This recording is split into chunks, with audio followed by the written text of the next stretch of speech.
Savez-vous qu'il est possible de vivre aux États-Unis et d'être aussi un clochard? Alors, au cours de cette vidéo, j'aimerais avec vous montrer à tous les chrétiens qu'il est possible d'être dans la foi chrétienne, vivre en Christ et être aussi dans le manque de tout et de rien.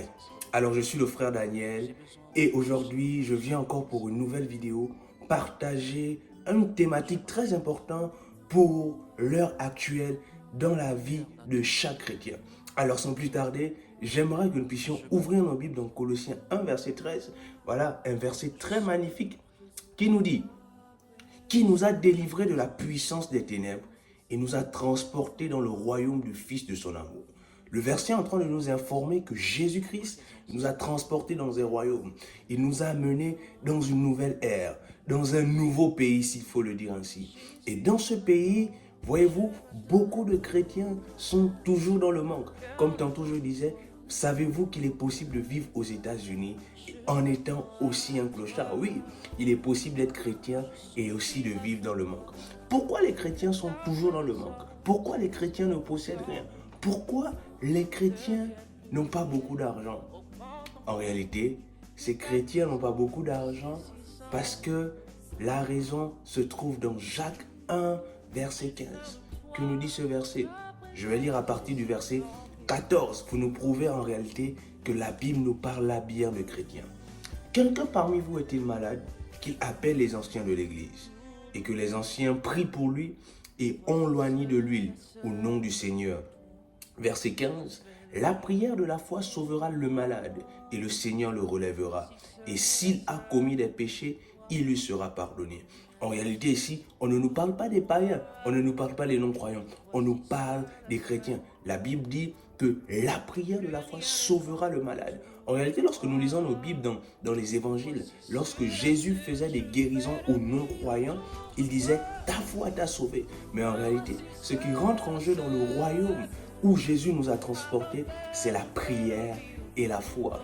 Nous pouvons avoir plusieurs exemples. La femme à la perte de sang, Bartimée, l'homme à la main sèche, l'homme au puits, l'homme à la piscine de Bethesda. Nous constatons que Jésus les a dit, ta foi t'a sauvé. Mais une chose à distinguer dans le livre de Jacques, Élie qui a prié avec instance afin qu'il ne plût pas. Alors, nous constatons qu'il y a un dilemme.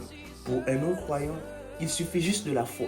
La foi suffit largement. Mais pour un chrétien qui était transporté dans un nouveau royaume, il intervient maintenant une nouvelle rubrique. Il s'agit ici de la rubrique de la prière de la foi. Voyez-vous, lorsque notre vie fonctionne sans la prière de la foi, notre âme est sauvée, nous savons que nous allons au ciel.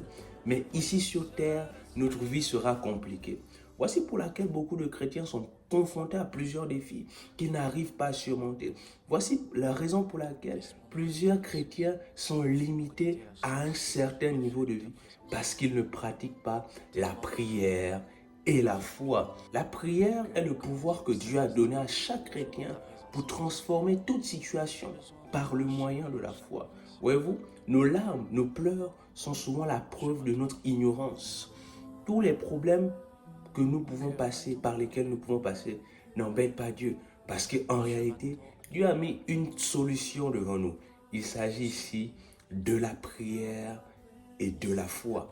Donc, plus besoin de pleurer. Nous pouvons nous identifier à plusieurs histoires dans la Bible où Dieu nous a confrontés à des personnes qui priaient, qui avaient la foi et qui ont été confrontés à des situations compliquées. Nous avons l'exemple de Daniel, nous avons l'exemple de Joseph, nous avons l'exemple de Josué qui, avec la prière de la foi, a arrêté le soleil.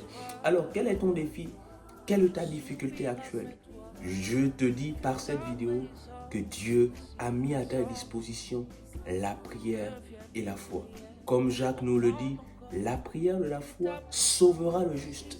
Il s'agit ici de ta délivrance. Alors que Dieu te bénisse.